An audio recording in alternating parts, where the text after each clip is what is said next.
வணக்கம். நெருப்பு தமிழர். 2026 தேர்தலில் நாம் தமிழர் கட்சிக்கு உண்மையிலேயே கொஞ்சம் நேரம் நல்லா தான் இருக்கும். இந்த 2026 தேர்தலில் நாம் தமிழர் கட்சியினுடைய வாக்கு சதவீதம் அப்படிங்கிறது 2லிருந்து 3-4% வந்திருக்கும். ஆனால் அது தப்பிச்சிருச்சு. விஜயினுடைய வருகை நாம் தமிழர் கட்சிக்கு மிகப்பெரிய பாதிப்பை ஏற்படுத்தி இருக்கும்.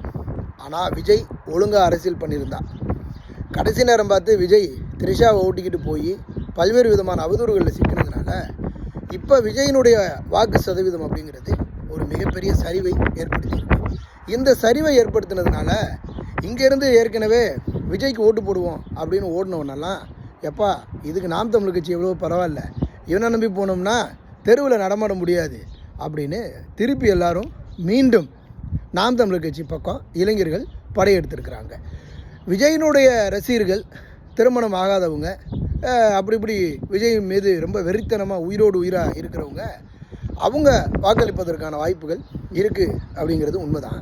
ஆனால் இப்போ தெருவில் போயெல்லாம் நம்ம ரொம்ப சத்தம் போட்டு விசில் அடிச்சுலாம் வாக்கு கேட்க முடியாது. அப்படி விசில் அடித்து வாக்கு கேட்கணும்னா இந்த பொழப்புக்கு நீ வேறு ஒரு தொழில் பண்ணிட்டு போயிடலாம் அப்படின்னு சொல்லிடுவாங்க. அதனால் நாம் தமிழர் கட்சி இவ்வளவு கடினமாக உழைத்து போராடிக்கிட்டு இருந்துச்சு. நான் கூட நினச்சேன் நாம் தமிழர் கட்சி இந்த தேர்தல் வாக்கு சதவீதம் மறுகை ஆயிரும் அப்படின்னு. கடைசியில் பார்த்தா அப்படின்னு நாம் தமிழர் கட்சி என்னுடைய வாக்கு சதவீதம் சரியும் அப்படின்னு நினச்சேன். ஆனால் நாம் தமிழர் கட்சிக்கு நல்ல நேரம்.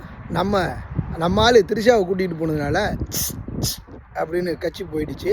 நாம் தமிழர் கட்சிக்கு நல்ல நேரம். ரொம்ப காலம் ஒருத்தன் உழைச்சி கஷ்டப்பட்டான்னா அவன் எப்பொழுதுமே எவ்வளவு உழைச்சி கஷ்டப்பட்டு வாழ்க்கையில் எவ்வளவு போராடி நிற்கிறோமோ அவன் ஒருவன் கீழே விழுந்துட மாட்டான். அப்படிங்கிறதுக்கு உதாரணம் நாம் தமிழர் கட்சியினுடைய இந்த வாக்கு சதவீதம் அப்படியே நிலைத்து ஓரளவு நிற்கக்கூடிய வாய்ப்புகள் இருக்குது அப்படிங்கிறத நீங்கள் சொல்ல முடியும்.